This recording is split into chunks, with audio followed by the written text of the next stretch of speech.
when I was looking, I don't know how long Casper had been in there, but Duke was just smelling his bum. He was being like a dog. I'm going to say it first, guys, but I think that mix and match is going to be...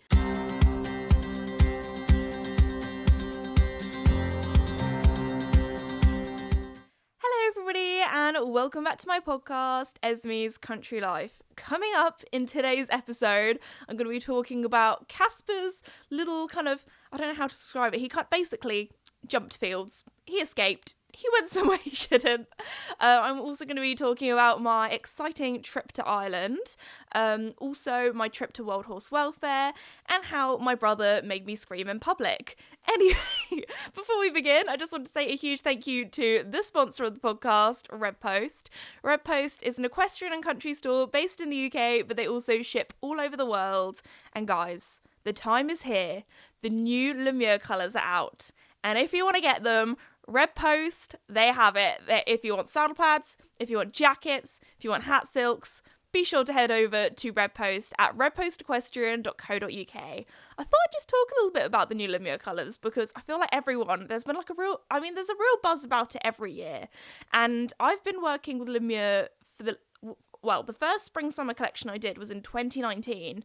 So this is the 6th collection for spring-summer, or 6th year that I've been working with Lemure, which is absolutely wild. I feel like time has flown by. I feel like I was little 17-year-old Esme literally yesterday when they first sent me through a few saddle pads. So yeah, anyway, the new spring summer colours, I feel like everyone was expecting them to be really bright, especially as a few years ago they did some really, really bright ones, especially the year where they did watermelon, papaya and bluebell. Like, they were out there. When this year, I think they've answered a lot of prayers from people who have been asking for something a little bit more neutral, a little bit more toned down, especially as I think it's going to be more of like a core collection, if that makes sense. So I feel like I'm going to say it first, guys, but I think that mix and match is going to be the new matchy, especially with the collection that they've come out with, like different tops. I feel like you could pair with so many different saddle pads, and I think a lot of people have gone for the same thing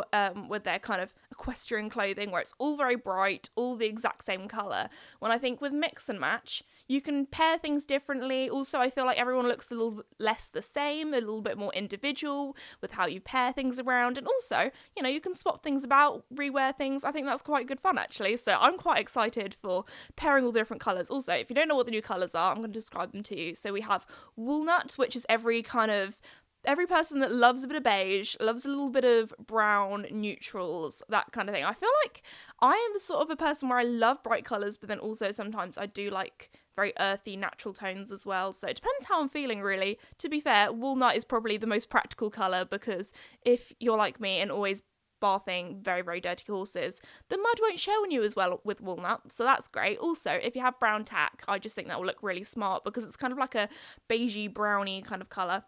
Then we have J Blue, which is very professional. I think a lot of people are going to have that as like their competing colour because it's like a lighter version of navy, so it's a little bit different, a little bit out there, but still very professional, very sleek, very classic. And also you could pair that with so many different things. Like if you have some of their previous collections that are very bright, you could pair that with the J Blue and it still look very nice, very smart, especially as I pair like navy with a lot of things anyway. And then last but not least, we have Fern, which is probably one of my favourite colours.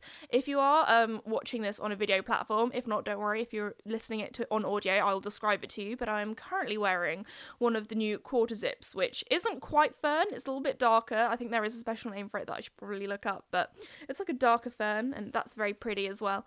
So I'm wearing that, and if you have been watching my cottage renovation series on my channel, you'll know that basically the whole of my downstairs is painted a very similar colour to fern, actually. So I've been waiting a long time for that colour of green from Lemure. A lot of people have been like asking what they look like compared to other colours, if you're into the whole Lemure colours, knowing what's what. I'd say they did actually release a sage green a few years ago, but that sage green was very like a bluey green, when the new fern is very more of like an earthy green. So there we go. Anyway, that's enough of me talking about the colours. If you're one of those people that are into that, I hope you appreciated my little input, what I think. But anyway, let's get on to Casper not being where he should. So the other day, So in the office, doing some editing. It was an editing sort of day. It was a bit rainy, a bit horrible. And I look outside, and every now and again, I look through the window, just check up on the horses, see how they are. Now, please tell me that we're not the only people that do this. So a lot of our paddocks are made up of electric fences because it means that we can move them, we can give our horses more grazing or less grazing depending on their dietary requirements, because my horses, I feel like with horses, they're never the right kind of shape size that you want them. They're either too skinny, they're too fat, they're too undermuscled. Actually, you can never get a horse that's probably too muscled unless they're on like some sort of performance enhancing drugs, which we definitely don't do. Anyway, so yeah, there we go. Lost my train of thought then. I was just thinking Mickey being like super, super buff. Anyway, Mickey is definitely not super buff. He's an old boy, but to be fair, Duke keeps him good. Anyway, keeps him slim thick. Anyway, so I was looking outside. Like normally, Joey is the horse that normally I'm like, oh my gosh, where has Joey gone? Especially after he's had 2 paddock injuries. So I feel like I'm a very like protective, cautious mum with that child of mine anyway, because he's a bit of a loose cannon. So I looked outside. I could actually see Joey because at the moment we've put them in some new paddocks for the winter that has quite a lot of grass in, because this time of year the grass doesn't have as much sugar in. So I'm like, boys, you have the grass, eat up. It's winter. You need a bit of something to keep your bellies warm. When in the summer, I'm like, no grass for you. Too much sugar. You're going to be like hyper children running around. You're also going to get really chubster as well because Baileys come along and weigh them and they're like, girl, your horses, they need a diet. So anyway, we have electric fence so we can give them different grass sections. Mickey and Duke, they get so excited when I just extend it, even if it's like by like a meter or even 30 centimeters. They're just like, oh my gosh, a few mouthfuls of glory. Anyway, so because we have electric fence, it sounds horrible, but all of the horses, they've tried and tested the electric fence. They thought, oh, I can just put my head through, I can just get this little bit of grass the other side, and they've been like, oh, you know what, nope, not doing that, no thank you. So anyway, sometimes we don't always put the electric fence on, and in this case the electric fence battery had run out of charge. But because my horses, they know not to touch the electric fence because they've touched it before and it's not been very nice. We went through a stage where we just didn't have it on, especially as when you leading horses in and out of the paddock, sometimes it can just be quite easy just to forget to put it back on. And actually, to be fair, I have touched the electric fence and got zapped too many times to count. I think the worst was when I was cleaning out Mickey and Duke's water trough and I bent over, giving it a good old scrub, and my bum cheek touched the electric fence. And when I tell you, I leaped up into the air and screamed. It was the scariest jump scare of my life. At first, I didn't think it was the electric fence. I thought someone's touched my bum. Someone's like some wasp or something has got me. I don't know. It wasn't great. It wasn't great. But anyway, I feel like we've all been there. So anyway, yeah, our electric fence was not on. Casper, even though he was in a beautiful field full of luscious green grass, loads of food, he decided to ditch Joey and was like, Joey, mate, I don't want to be next to you anymore. I don't want to be with you in this field. I'm gonna go. So what did Casper do? Even though he is 18 years young, he decided, I'm gonna jump this electric fence. And you might think, oh, where did he go? He went into Mickey and Duke's paddock. Now, Mickey and Duke's paddock, in the summer we call it the Dust Bowl, and in the winter we call it the Bog. So this field has barely any grass on because Mickey is very prone to laminitis, Duke is very prone to laminitis. They're just like, it's just like a no grass zone. Don't worry, we don't starve them. They have haylage. They're on the correct diet that they need, recommended by the vets, recommended by Baileys. But those 2 horses, if they have like a tiny bit of grass, it's like, not good. So they're on a very strict diet. So I don't know why, but Casper jumped into their paddock that has no grass at all. And I know Casper, he much prefers grass to haylage or hay or anything like that. And what did he do? He just started tucking into their haylage. He was just standing in their field, tucking in. So when I looked out, you know, doing my little count up, yep, Joey's there, he's still alive, that's all good. Got a little Mickey there, yep, Duke there. Oh, wait a second. There's 3 horses in this paddock. And at first I thought Casper was Mickey, and I was like, wait a second, Mickey looks quite big here. Maybe it's like the lighting or something. But no, it was Casper. And also, by the tracks that I saw of where Casper had been, he hadn't just, you know, popped over to Mickey and Duke's field. He popped over to, like, the pine forest bit at the back, which is currently, like, a bit of a no zone for the horses. It's where our kind of track is to our wood pile, where we also have, I feel like, I think most farms have, like, just like a corner where it's a bit of a dumping ground. Please say it's not just our place. But like for example, we have some sledges there that were like childhood sledges that me and my brother would go sledging on in the winter when it actually did snow. Like we just haven't not had any snow much recently. What else is there? There's lots of pallets. Just, you know, you never know when you need some pallets of wood. So we got some pallets of wood. We have the old muck truck, which is deceased. That is a bit rusty. We have an old caravan that is more than deceased that my dad bought for £1 from his uncle, I think, or something like that. Mate, that caravan, I wouldn't be surprised if some sort of mould spores were growing in there that would end the earth, like in The Last of Us. Because if you go, oh no, you don't want to go in that caravan. I don't know, that is going to sit and rot there for the rest of its life. I don't know how we're going to get that out of the field at some stage, but anyway, that's there. What else do we have?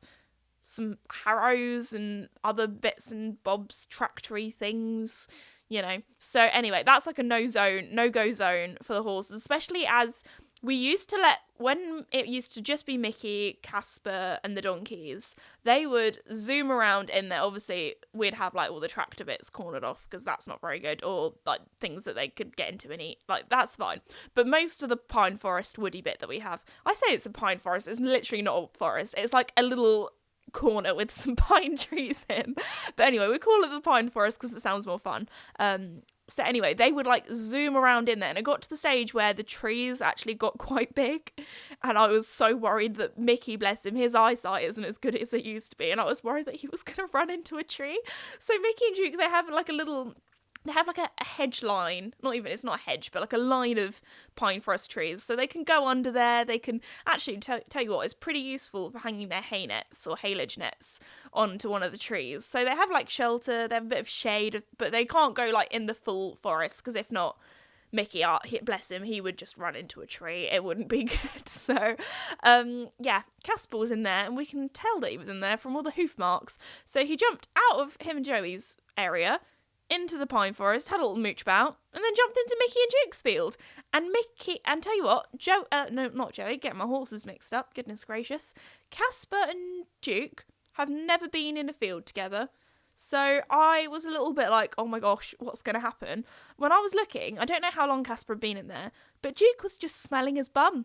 He was being like a dog. He was just standing behind Casper. He was very like inquisitive, like wanting to be with him, but also was very like submissive at the same time. You know, when horses kind of lick their lips and kind of yawn and that kind of thing. He was doing that, but to Casper being like, you're my daddy. And even though I kind of say that Mickey is Duke's daddy, he's like, what would Casper be then? Older brother? Uncle Casper. There we go. I don't know how my horses are related. I know they're not properly related. They're all my children, and they're all brothers, but Mickey is kind of like a father figure to little Dukey. Anyway, so there we go. Duke was just there vibing, especially as Casper and Duke normally don't like each other that much. Actually, Duke loves everyone and anyone, apart from once when Ruby came into Duke's field. Ruby, my boyfriend's Labrador, and Duke didn't. He gave her some warnings. He pinned his ears back, and then he ran after her a little bit. But luckily, I was like, Ruby, get here now. She's normally very good at recall, but she just wanted to sniff Duke's bum, and I was like, Ruby, oh my gosh, if you get kicked, I will be, my boyfriend will not be happy. I will not be happy. I will be crying.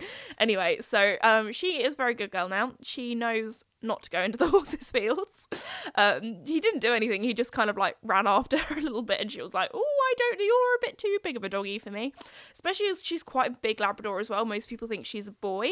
So when she does meet other dogs, like she is quite normally the biggest dog. So when she met the horses, she was like, "Oh, you are bigger than me. Okay, yes." No. Anyway, Casper and Duke, they have been getting on pretty well because normally Casper doesn't like Duke, especially when I lead him past. But to be fair, Casper does that with any horse that gets led past a stable. He'll pin his ears back and just be really, really grumpy and be like, dude, this is my turf. Get out. So, yeah. Over the field fence, though, between Duke and Casper, they've been kissing each other. They've been playing the kissing game, if you listen to the episode where I talked about the kissing game. So they've actually been getting along pretty well. So maybe Casper was just like, hey, I want to be with my new bud, Duke, and be with them. So poor Joey, he was just rejected. He was just out there on his own like, guys, what about me? I'm just here. Where are you? So, to be fair, I don't think Joey cared that much because he had all this grass and was stuffing his face full. So that is all about Joey's little Dukes. Oh my gosh, why do I keep getting my horses mixed up today? I think I'm not quite awake this morning. So that is all about Casper. Casper's escape. Before I do my little talk about my trip to Ireland, I just want to ask, please, if you could, if you're enjoying the podcast so far, if, depending on what platform you're on, because it's different to all, but if you could rate it, like it, comment on it, subscribe to it, that would mean a lot. So thank you so much. Anyway, let's get into my quick whistle-stop tour to Ireland, because I went to Dublin for less than 24 hours. So I was going to say I got up at 5 a.m. Actually, I kind of got up at 5 a.m. I got up at 5 a.m. but we left home at 5:30. It was more of a, my alarm went off at 5 and then I stayed in bed for 15 minutes and then quickly got ready in 15 minutes. Which actually was a bit of a line compared to my trip to World Horse Welfare, because we left at 5 for that, so I had to get up at 4:30, 4:45. So that was an early start. Anyway, my trip to Ireland was very quick because literally went to the airport, flew over, had a little walk around, did all the, Dublin things. I've realised that I've been to Dublin or Ireland 5 times in the last 12 months. So Team Ireland, you are definitely like my second home. Anyway, the reason why I was going over there was for my new book, Ellie and the Ponycat Mystery. I was doing a book signing there. Also, quite a few of you asked me if I was going to be doing a YouTube video or a podcast about it. So shout out to everyone who came along to my book signing. Thank you very much for coming. Also, something that was very, very cool. Easons have made my book #1 in the children's section, book of the month. So that was wild. I think it says the second or the third time that it's been #1. So thank you very much, all of you guys, for all the love and support on the book series. So many of you have asked me if I'm going to be doing a book 4. And it actually, some of you didn't even ask me if I was doing a book 4. It was, when is book 4 coming out? Because there are like 4 kind of main characters. I'm holding up 3 there, my fingers. 4 main characters in the story. And each story so far has kind of been from a different character's like point of view telling the story. So the first one was the character Summer, then it was Ellie, no, not Ellie, then it was Jessie, the third book, recent one, is Ellie, and then Daniel is the other character, and I'd love to do a story about Daniel. The thing is, when you're doing all 3 things and you get a book contract, the book contract was only for 3 books, and it's been really successful, so I'm trying to persuade Penguin / Puffin, my publishers, to do a book 4, so if you really, really want a book 4, please message them. Just be like, dudes, you need to do a book 4 with the Starlight Stables gang. Team Ireland, Penguin and Puffin are very up for it. I just need to try and persuade the UK, because my co-author Joe, we're both really excited about it. We would love to do a book 4. We've already come up with a little bit of a storyline as well, so we just need to get that signed and delivered, basically. So fingers crossed, hopefully it happens, but we will see. But yeah, so I had a really good time in Dublin before. I had a little bit of time actually before. So I did all the Dublin-y things. We had a little walk to a cafe, had some lunch, had a little mooch about, saw Molly Malone, which if you haven't been to Dublin before, there's the statue of this lady called Molly Malone. Every time I go there, this is a little bit rude, but every time I go there, her lady chest, I don't know how to say this in a family-friendly way, it's just very shiny, where I assume lots of people have touched it or rubbed it, or I don't know if it's a lucky thing, but it's a little bit weird. I find it a little bit funny, but every time I go there, the front of her, it's very shiny, very shiny. Anyway, there are some weird people in this world.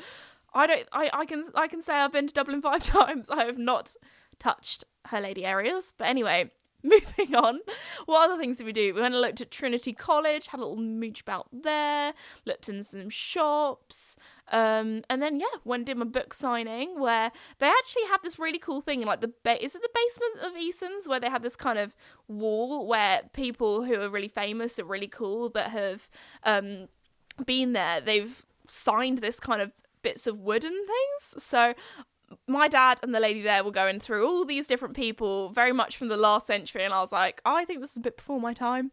I don't know who any of these people are. So I think the only kind of band / people I'd heard of was Westlife. I think that was it, really. But I was very, very honoured because they had a wall of posters where it said like the author and their name and their book, and the authors had signed it, and they put my one up on there. So that was really cool. I was on there along with Mary Berry and some other people and authors and things, but one of my friends is obsessed with Mary Berry, so I was like, I need to tell her, she'll be proud. So that was really fun. And I think there was 206 of you that came along, so it was a sellout crowd.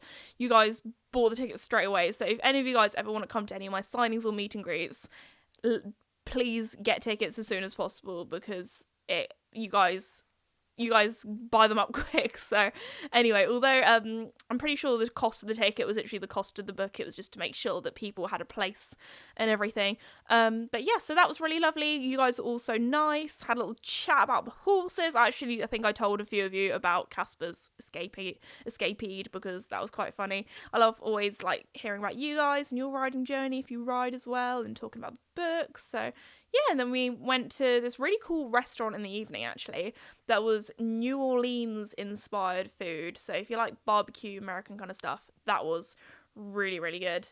And then we got a flight home, and then I got back home really late, and basically the whole of Sunday I was shattered. I was tired. I was just snoozing, sleeping, that kind of thing. Also, if you're ever wondering where my signings are, meet and greets, that kind of thing, if you go to thisesme.com, all of the information is on there, like the timings, where it is, if you need to get tickets or not, that sort of thing. Also, I just want to put it out there, I'm not doing many meet and greets in the UK this year because I'm doing so many ones that are abroad. So if you're part of my UK audience, or if you're from abroad and want to come over to the UK to a show, which so many of you guys have done before, like I've had people come all the way from Australia, states in America, different countries in Europe, like it is wild. So if you've ever come from a different country to come and see me, thank you so much, or just come to see me in general, thank you. But yes, I'm actually doing a meet and greet at Red Post, hopefully this summer. So if you want to find out more information about that, check it out on thisesme.com. But anyway, let's talk a little bit about World Horse Welfare. Now, I have done a full video on this, so I don't want to do too much of a ramble and a chat. A little quick summary, and then I'll tell you a little few behind the scenes kind of things. So if you have heard about it, that basically there's this story about the Dover 26, who were 26 horses who were found at Dover Port, very, very sadly, in horrible conditions. A lot of them were not fit for travel, were in a really, really bad state. There were 5 pregnant mares on that lorry as well, and the people that were driving the lorry said that there were only 19 horses when there were actually 26, and they were all crammed in, crushed in. And anyway, when officials saw how crammed in they were like, this is a little bit suspicious. So anyway, the person that was driving the lorry just skedaddled, left, abandoned all these horses. So World Horse Welfare have had to take in 26 of these ponies or horses that are in their care. So they need a lot of help. So if you do have any funds available or any way of helping wild horse welfare available, please check them out and check out their website if you want to find out more information, or if you could share the videos or content that I've done on them to try and spread awareness, that would be great. So thank you very, very much, because they really need some help at the moment. So anyway, we met the Dover 26, we met all of these ponies, and very sadly a lot of them were maybe childhood ponies, especially as some of the handlers that I was talking to and a lot of the ponies that I met, they just looked like normal kind of pony club ponies, or ponies that you'd see at like a local show. Definitely, like, some of them definitely look like childhood ponies, especially as the way that they were handled and things. A lot of them knew how to do basic stuff, such as have their legs not picked out, have their legs picked up, to have their hooves picked out, and knew what things like carrots and apples and stuff like that were, because that's one thing that I've got a friend, she's got a rehomed like rescue pony, and she was saying when she first took him in, like, he didn't know what a carrot was, which is mind-boggling. And a lot of these horses, you can tell they've been through a lot. Like, I had like a little scoop of horse feed, and this pony was so scared. Like, it took about 15 minutes for it to come up and start eating. If that was my horses, that food would have been gone in a few seconds, like a flash. So some of the horses, their trust has come back pretty quickly, and you can tell that they've been handled and in their past life has been treated well by humans. And some of them, I don't know what they've been through, but they are just, yeah, it's really sad seeing horses scared, because whenever I go over to my horses, they come running over. They love the cuddles, they love the scratchies. Like, a lot of them were very head shy, didn't want any cuddles or any like scratchies or pats. But the really sad thing about these 26 horses is that we reckon that they were, or it's estimated that they were going over to Europe to be slaughtered, but also we don't know exactly how long of a journey that they were on, because a lot of them had no documentation, no passports. They also believe that they were actually travelled over to Ireland to try and get some sort of Irish or European documentation, and then travelled back over to the UK again. And yeah, so it's so sad to think of what a journey these horses have been on. But yeah, hopefully all of them will be looked after really well by, well, they definitely will be looked after well by World Horse Welfare, but over the next couple of months maybe, they'll, once they're all settled and happy and back to being used to being looked after by humans properly, they'll be looking for homes. So if any of you guys are interested in rehoming a horse from World Horse Welfare, also go and check them out. As you guys know, I've got Little Duke from World Horse Welfare, and it's been one of the best things I've ever done. I just can't imagine life without Little Dukey now. Although me and my dad, there was one, and we were like, oh my gosh, she was the spitting image of Duke. I say she had definitely more of like a Welshy face, like it was a little bit more of like a dish shape, or she had like slightly bigger eyes than Duke, but like her colours, her markings, she even had a little marking on her nose where it was a little bit pink like Duke, and I was like, oh my gosh, it's on the same side as well. It was mental. So you never know. I'd love to do it. I know that they probably aren't related, but imagine if that was like Duke's sister or something. So she was only known as Pony 22, and they were saying, well, she does need a name because she had no passport or documentation. So I was saying we should call her Duchess because she looks so much like Duke. So I would love her, but at the moment we just don't have any more room for any more Wild Horse Welfare ponies. But one day there will be more room, more time. But I'd love to rehome more ponies from there. But yeah, if you could help World Horse Welfare in any way possible, that would be amazing. And then, after we did all of our filming and all that kind of stuff, and meeting the ponies, which actually still sticks with me, like I still feel very emotional thinking about it, thinking about these childhood ponies that were maybe sold on with good intentions, ended up in the wrong place, and ended up on that truck. Anyway, we're going to move on. This is the happy podcast. If you want to find out more information, go and watch the full YouTube video where I just feel like I've just kind of not glossed over, but just done like a little whistle stop explanation without it being too intense and too emotional. But on the way back, it was really nice because I actually got to see my brother who's at university, so I don't really see him as much anymore, apart from when he's on his holidays and he comes back home, which is nice.